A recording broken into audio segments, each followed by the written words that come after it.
Et pour être plus complet sur la tenue du 6e TAC, nous recevons le ministre des Affaires étrangères, de la coopération et des Burkinabés de l'extérieur. Bonsoir, Monsieur Alpha Barry.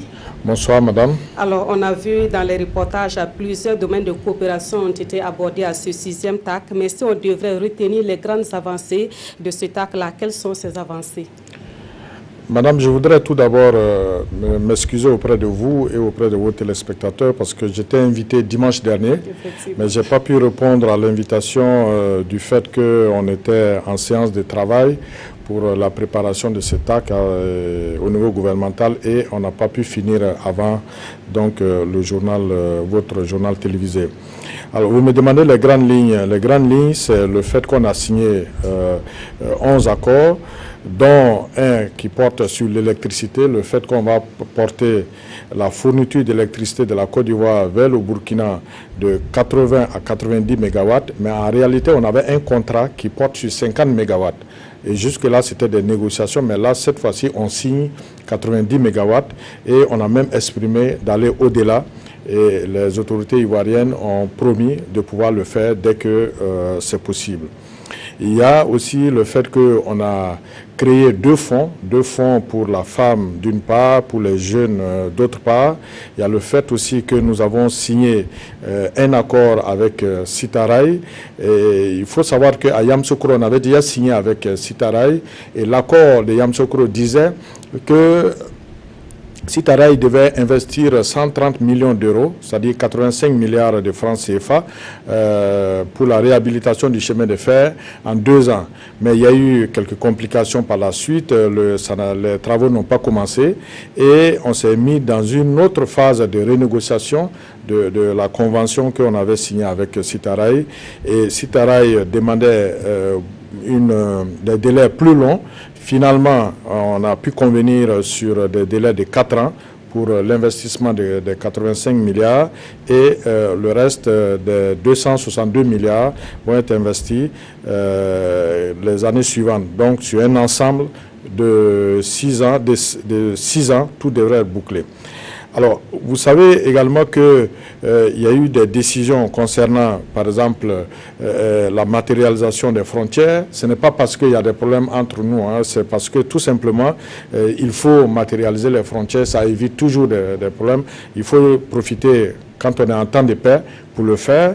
Il y a eu un accord en matière de sécurité et c'est assez important dans le contexte que nous vivons en ce moment, le contexte d'insécurité en termes de terrorisme.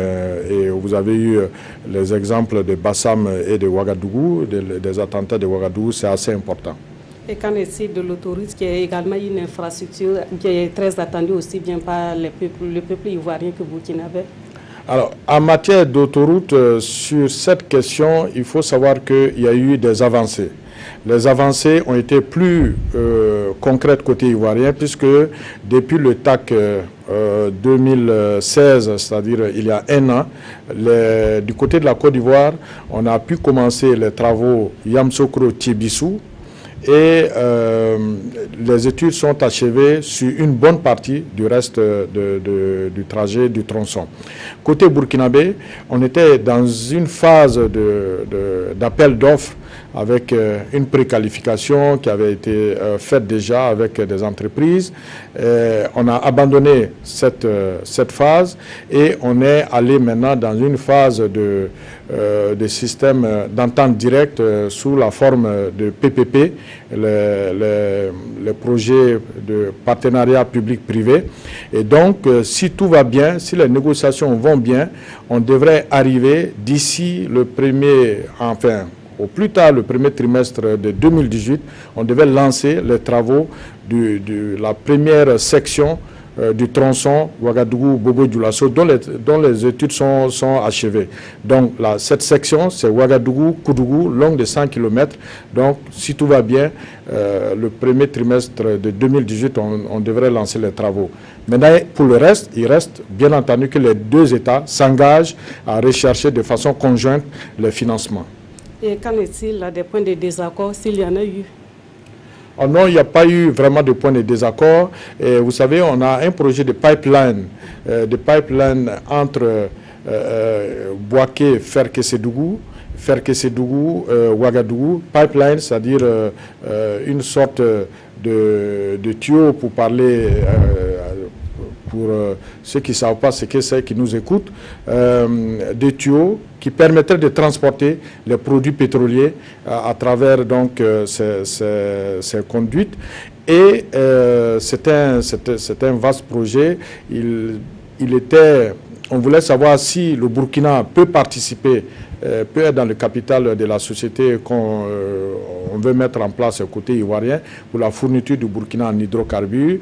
Oui, le Burkina s'est engagé à le faire, mais on a pensé que c'était important qu'il y ait des études complémentaires. Maintenant, là où peut-être on n'est pas encore tombé d'accord, c'est l'achat de nos produits pétroliers du côté de la Côte d'Ivoire, c'est-à-dire les négociations entre la CIR et la Sonabi n'ont pas encore abouti à des prix intéressants pour nous, mais les deux chefs d'État et les deux premiers ministres ont donné des instructions pour que les discussions soient intensifiées afin qu'on arrive très rapidement à un accord. Alors, et concernant donc les accords qui ont été signés, il y a un dispositif de suivi qui a été mis en place. À la tête, il y a les premiers ministres des deux pays. Concrètement, quel sera le mécanisme de suivi? Alors, il faut savoir que le TAC prévoit 2 sommets de chefs d'État et un comité de suivi au niveau ministériel, c'est-à-dire au niveau des ministres des Affaires étrangères. Donc, au mois de mars dernier, on a pu heureusement tenir le premier comité de suivi, la première session, c'était à Bobo-Dioulasso. Donc, à ce niveau, il n'y a pas de problème. Mais vous savez, le sommet du TAC, c'est quelque chose qui est assez lourd. Donc, il est pratiquement difficile de faire 2 sommets par an. Et puis de toutes les façons, les 2 chefs d'État se rencontrent régulièrement à des sommets, CEDEAO, Union africaine, Nations unies, ainsi de suite. Donc, on a pensé que c'était important que les 2 premiers ministres puissent se rencontrer régulièrement pour faire aussi le point à mi-parcours et voir comment donner des orientations par rapport à des choses qui ont été arrêtées pour être faites pendant l'année en cours, comment orienter les choses pour qu'on puisse avancer assez rapidement avant le prochain TAC. Donc voilà l'idée de ce cadre de concertation qui a été mis en place. Alors, on sait que plusieurs accords ont été signés depuis le premier TAC. De façon générale, quel est le degré de satisfaction concernant l'effectivité des différents accords? Ben, il y a un degré de satisfaction parce que je viens de vous parler de l'électricité, je viens de vous parler du chemin de fer, je vous ai parlé de l'autoroute. C'est vrai qu'il n'y a pas encore beaucoup de choses qui sont concrètes, mais pour arriver au point où on est, il a fallu aussi de longues discussions.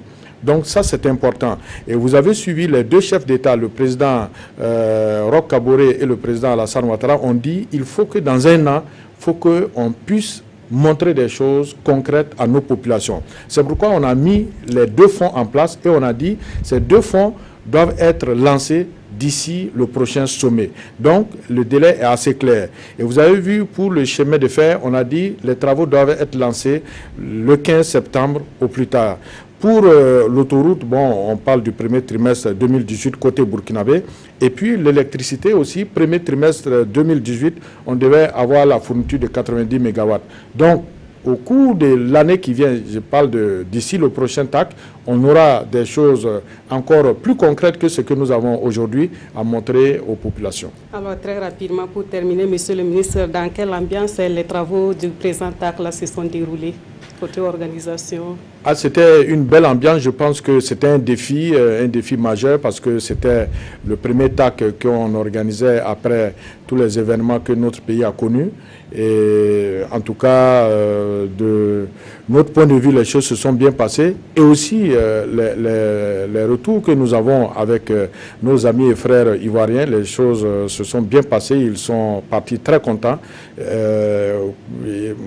Mon collègue même me disait que on a mis là-bas assez haut Mais voilà, c'est une belle compétition entre nous, compétition vraiment en griffe, hein, je dis bien en griffe. Et en tout cas, je pense qu'on a pu relever le défi et c'est à l'honneur du Burkina, c'est à l'honneur de son président, le président Roch Kaboré, et à l'honneur aussi du Premier ministre. Et il faut savoir que le président du Faso et le Premier ministre se sont particulièrement investis dans l'organisation de cet acte. Ils ont été présents sur les sites, les chantiers pour les visiter, pour être sûr que tout allait bien se passer. Merci beaucoup, Monsieur le ministre. Je rappelle que nous recevions le ministre Alpha Bari des Affaires étrangères, de la coopération et des Burkinabés de l'extérieur. Il est venu faire le point des travaux du 6e TAC qui a pris fin ce 18 juillet à Ouagadougou.